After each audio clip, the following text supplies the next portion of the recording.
Hey, what's up guys? So hari ni kita nak buat marshmallow nougat. Yang ni antara kuih raya moden yang senang nak buat. Kau buat malam raya pun sempat dik. Cara dia senang je, ambil 3 sudu butter, cairkan.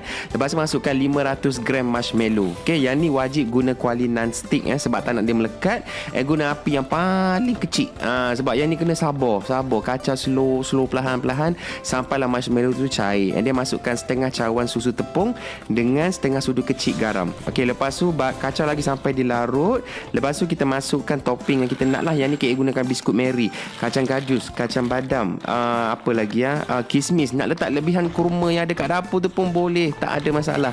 Okay, masukkan sikit-sikit sebab kita nak bagi kita punya marshmallow tu tak cair sangat, tak pekat sangat. Yang ni just nice. Dia macam almost nak mengeras dah. Lepas tu korang letak dalam tray yang dah ditaburkan sikit dengan susu tepung tadi. Lepas tu letakkan kita punya nougat. Yang ni je part yang kena pakai tenaga sikit. Sebab kita kena lenyek, kena tekan, kena padat, lagi padat daripada kek batik. Jadi cara dia kita hempuk-hempukkan dia, tumbuk-tumbukkan dia, dum sampai betul-betul padat dekat dalam. Lepas tu kita biarkan dia rehat dekat luar beberapa jam sampai dia betul-betul cool down. And bila dah ready, korang akan notice dia dah mula jadi solid macam ni.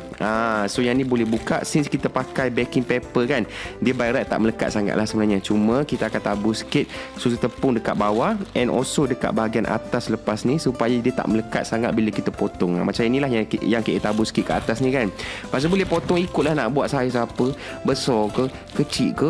Yang ni cross section dia cantik kan. So letaklah sikit buah-buah yang kacang-kacang ataupun cranberry yang kering ke apa supaya warna dia lagi naik lah.